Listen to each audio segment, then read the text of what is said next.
When we're working with Photoshop and Illustrator, it's important to understand the type of artwork we're working with in each program. If we're working in Illustrator, we're working with vector artwork, and if we're in Photoshop, we're working with rasterized artwork. However, there are some overlaps between the two, and we'll take a look at that. So on this page, this is in Illustrator right now, I have the same image showing at 300 dpi. That's dots per inch, but you'll also hear that mentioned as ppi, which is pixels per inch. And then I have one at 72 dpi. And 300 dpi is the standard for print resolution. So if you're printing a magazine, a flyer, a brochure, anything that's handheld and essentially within arm's reach, arm's length, that would be 300 dpi. And then 72 dpi is what we do for on screen.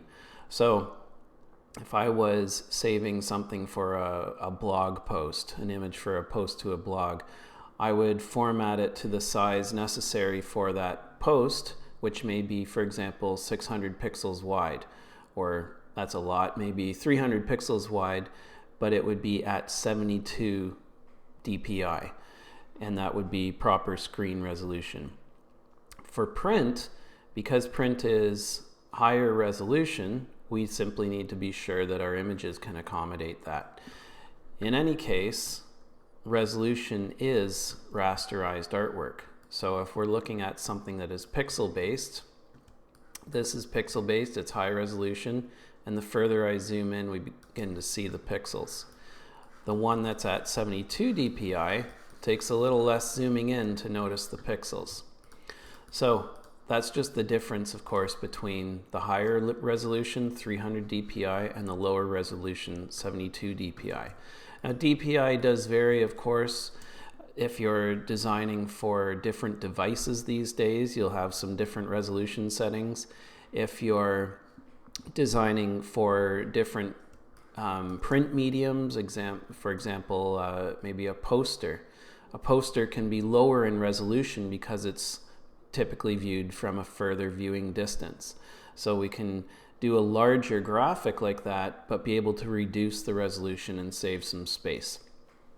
Where a billboard, for example, because it's typically viewed from great distances, we can go quite low in resolution, because that distance, with distance comes clarity in that sense. So although those pixels, there may be very few of them, the distance allows them to be seen cohesively together as an image. So a billboard can be quite low, lower than even 30 dpi, and a poster can be maybe 180, 120 dpi. So understanding just the differences in the resolution is important, and in this case we of course have the print standard 300 and screen standard 72 dpi. But DPI is also rasterization. Something that is rasterized is based in the pixels. That means that all of the information in this document, in a pixel raster-based document, is in the pixels themselves. So when we look at this, it's essentially just thousands of colored boxes, different colors, those are pixels, all coming together to create that image. And that is limited.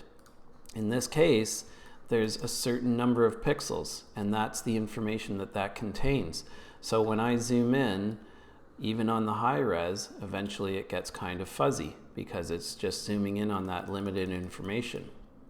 And that's where that information resides, in those separate pixels.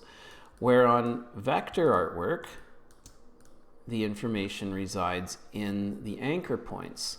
So on this, looking at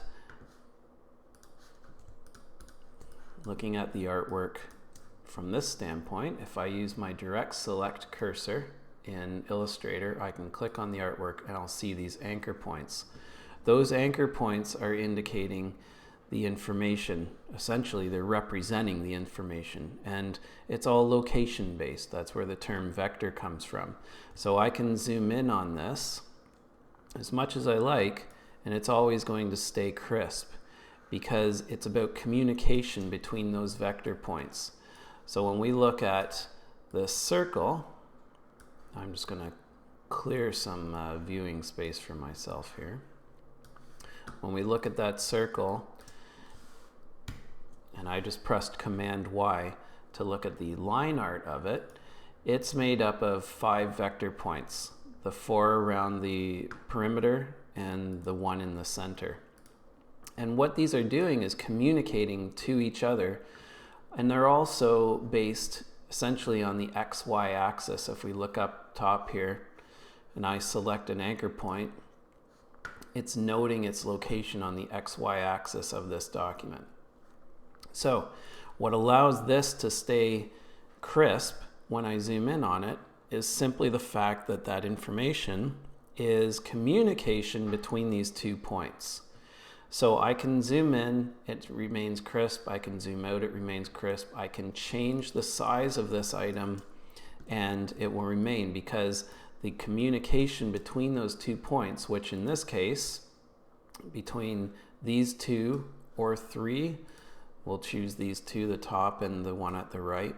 The communication is essentially an agreement to have a perfect arc. The same thing between the top and the left, an agreement to have that perfect arc. So if I ask them to essentially spread out, making that object larger, the size changes, but the communication doesn't. And the information, the only information that has changed is the location of the anchor points, but the communication defining the shape stays the same.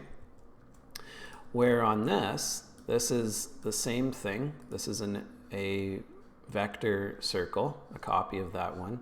And I'm going to, in Illustrator, rasterize that.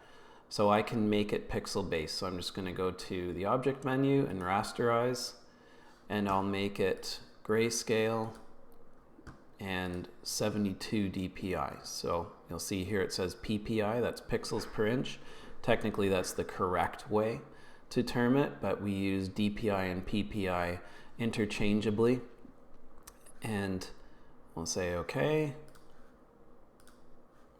And you can see I've converted that to pixels. So now if I do Command Y, there's no more vector art there. There's no line. The only line we're seeing is essentially what's called the bounding box of that object. And that's just indicating the bounds that that object takes up in this document. And I'll do Command Y again, and we can see if I zoom in on this now, we start to see the pixels.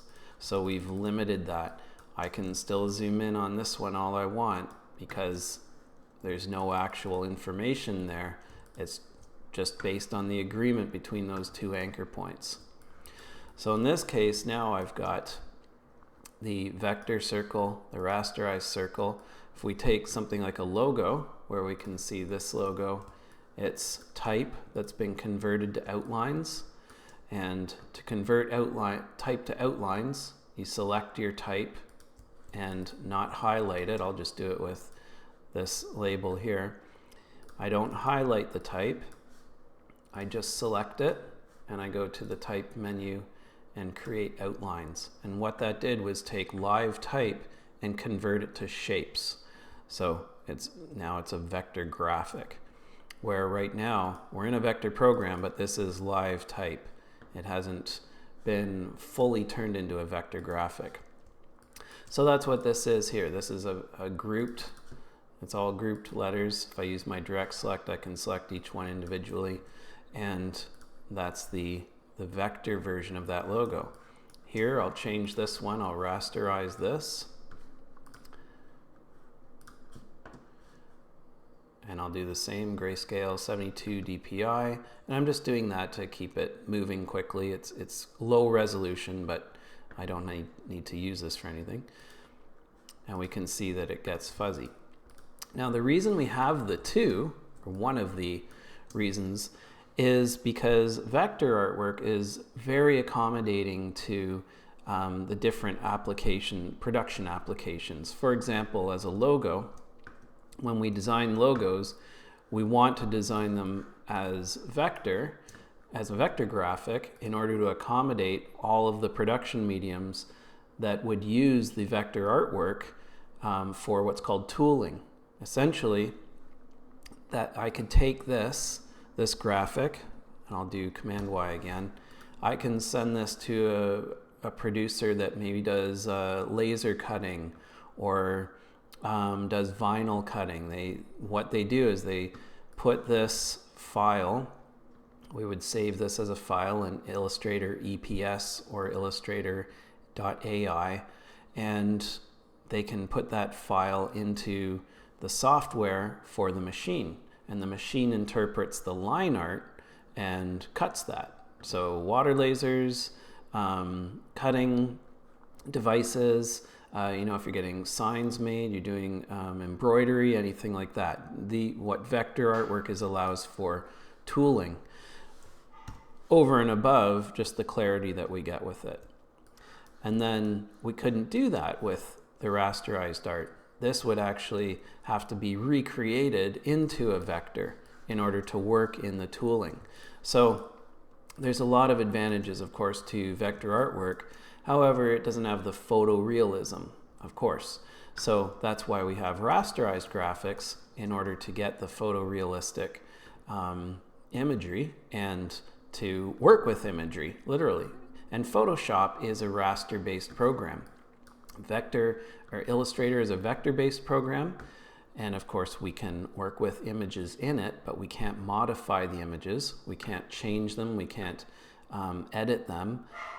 And Photoshop is of course a raster-based program where we can do image modifications, and it has the capability to bring in vector graphics and allow us to use them and retain their vector attributes until we need to do essentially Photoshop stuff with them, and then we have to rasterize those graphics.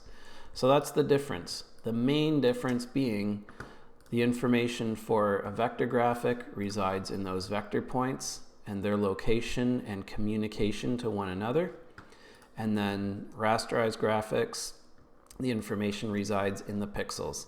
And really there's no communication between those pixels. They're all just agreeing to reside next to one another, and together they create that image.